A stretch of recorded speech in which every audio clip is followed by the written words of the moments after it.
24 तारीख से ये कथा का फाइनल हुआ। उन्होंने कहा मैं कथा का कोई शुल्क नहीं लेता हूँ, और जहां अगर कोई ग्रामीण क्षेत्र में अगर कोई कथा कराना चाहे और अगर मेरे से भी खर्च हो जाए तो भी मैं उसके लिए तैयार हूँ। और ये कथा 24 दिसंबर से चालू हो रही है, जो कि 30 दिसंबर तक चलेगी। हम सब लोगों का, पूरे सर्व समाज का प्रयास है, और इसमें सब सर्व समाज आमंत्रित है। महिला भी सर्व समाज की कलश यात्रा में आ सकती है, इसमें कोई रोक टोक नहीं है। और 20, 21, 22 को द्वारकाधीश प्रभु के श्री चरणों में यह भोग समर्पित होगा। और उसी के साथ में यह भागवत कथा का आयोजन। तो कहते हैं कि इस धर्म नगरी में एक धार्मिक माहौल का निर्माण।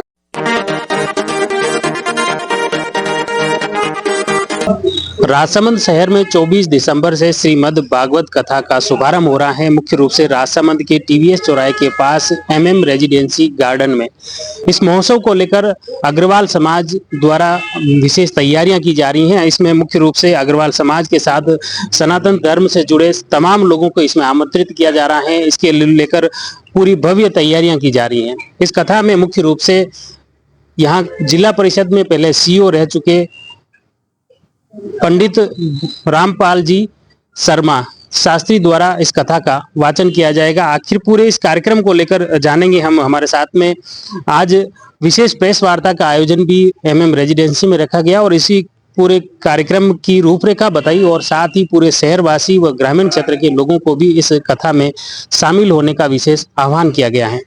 सबसे पहले भूपेंद्र जी, कथा जो आयोजन होने जा रहा है अपने शहर में, इसे आप कैसे देखते हैं? श्रीमद समय समय पर धार्मिक और आध्यात्मिक कार्यक्रम होते रहने चाहिए, क्योंकि व्यक्ति इस जीवन की इस आपाधापी में निश्चित ही अपने कर्म तो करता है, लेकिन अपने जीवन को किस प्रकार उत्कृष्ट बनाना है वह भूल जाता है।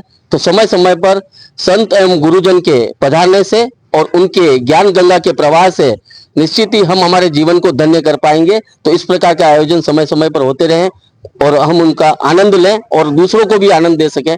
इस प्रकार के आयोजन होते रहने चाहिए। मुख्य रूप से ये जो कथा होने जा रही है, इसमें पंडित जी के बारे में थोड़ा सा ब्रीफ करें कि वो कथावाचन, जैसे आपने बताया कि वो उनके जो भी दान आता है इस कथा महोत्सव में पूरा समर्पित करते हैं। रामपाल जी शास्त्री आरएस और आईएएस से रिटायरमेंट हुए हैं, और राजसमंद से उन्हें अथाह प्रेम था। उनकी इच्छा थी कि इस जगह पे मैं, जब ये मेरे रिटायरमेंट के बाद में इस जगह में रहा हूँ और मेरे घर जैसा है राजसमंद में, मुझे ऐसा नहीं लगता है कि मैं जैसलान से हूँ और राजसमंद अलग है। तो उन्होंने ये अच्छा व्यक्त की कि यहाँ मेरी कथा जब 64 हो चुकी है तो चर्चा में आया, तो हमने कहा भैया प्रभु इच्छा प्रबल है। जगदीश जी ने कहा कि आप तो पधारो, आपकी डेट दो। उन्होंने कहा 24 दिसंबर को, मेरी इस दिसंबर माह में 2 कथा पहले हैं, और 24 दिसंबर से मेरी कथा 22 तारीख तक उनकी कथा ऑलरेडी चल रही है। 24 तारीख से ये कथा का फाइनल हुआ। उन्होंने कहा मैं कथा का कोई शुल्क नहीं लेता हूँ, और जहां अगर कोई ग्रामीण क्षेत्र में अगर कोई कथा कराना चाहे और अगर मेरे से भी खर्च हो जाए तो भी मैं उसके लिए तैयार हूँ। लोगों को मेरे अध्यात्म का पूरा लाभ मिले, और मैं इधर उधर की कथा में कोई बात नहीं करके सिर्फ तर्क संगत जो कथा के अंदर है, भागवत के अंदर है, जो प्रभु इच्छा प्रबल है, वही मैं कहता हूँ। कथा के अंदर श्रोता को जो ज्ञान मिले, उस ज्ञान का ज्यादा लोगों को फायदा। अगर मेरी कथा में आने से अगर 10 व्यक्ति का आचरण भी कोई अविचलित है और बदल जाता है तो मेरी कथा वहां सफल है। ऐसे उनके विचार हैं। बिल्कुल, वास्तव में जो श्रीमद् भागवत कथा में यही है, अगर एक विचार कहते हैं कि जो कथा सुनने वाले हैं कई पाप धुल जाते हैं, ऐसी कहावत भी है। आप इस आयोजन को लेकर क्या, जैसे आपके मन में आया कि हाँ हम बिल्कुल ये रखे हैं तैयार, ये मन में कैसे एकदम जहन में आया? इसी महीने मेरे पिताजी की पुण्यतिथि थी। मेरी माताजी के मुंह से निकला ये जीवन में एक भागवत कथा करानी चाहिए। तो मैंने अग्रवाल समाज में बात की, तो सबने मिलकर कहा कि 100% हम सब साथ लगेंगे, अपन पूरे समाज की ओर से करेंगे।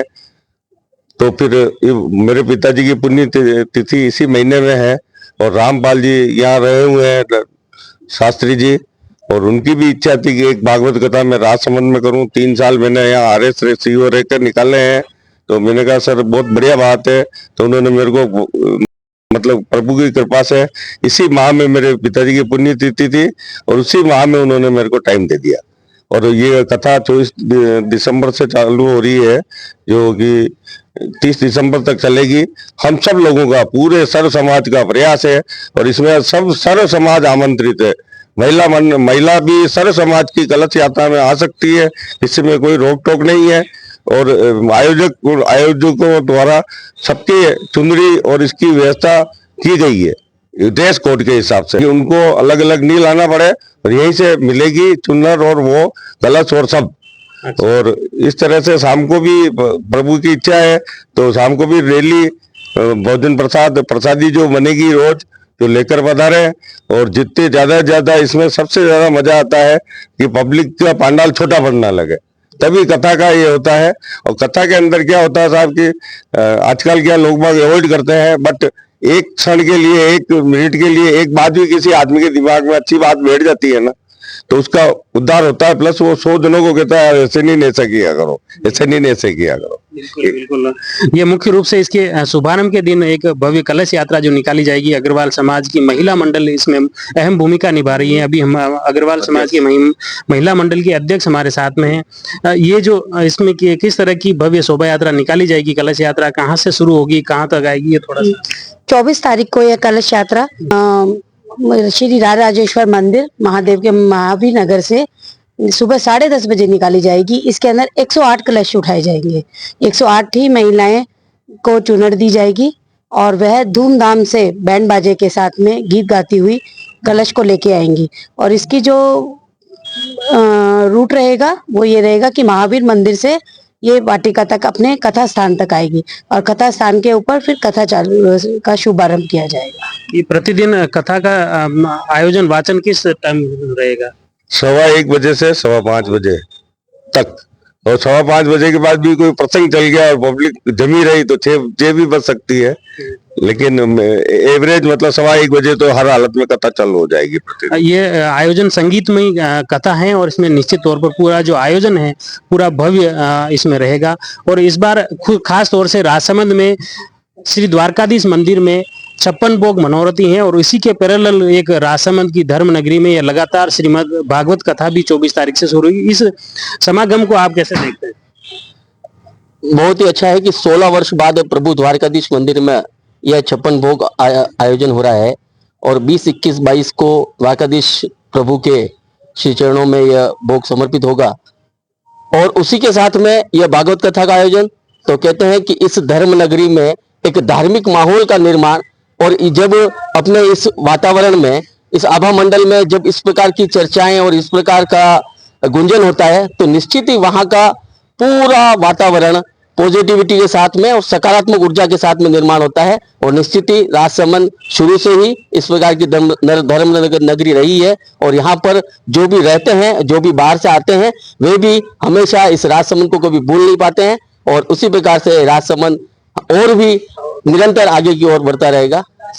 बिल्कुल, बहुत बहुत धन्यवाद। ये मुख्य रूप से श्रीमद् भागवत कथा 24 दिसंबर से शुरू हो रही है। इसमें पंडित श्री रामपाल शर्मा शास्त्री द्वारा इस कथा का वाचन किया जाएगा और निश्चित तौर पर जयवर्धन न्यूज की भी आम जन से यही अपील है कि आप इस कथा महोत्सव में ज्यादा से ज्यादा संख्या में MM रेजिडेंसी के पीछे गार्डन में जो कथा होने जा रही है श्रीमद् भागवत कथा का आनंद उठाए।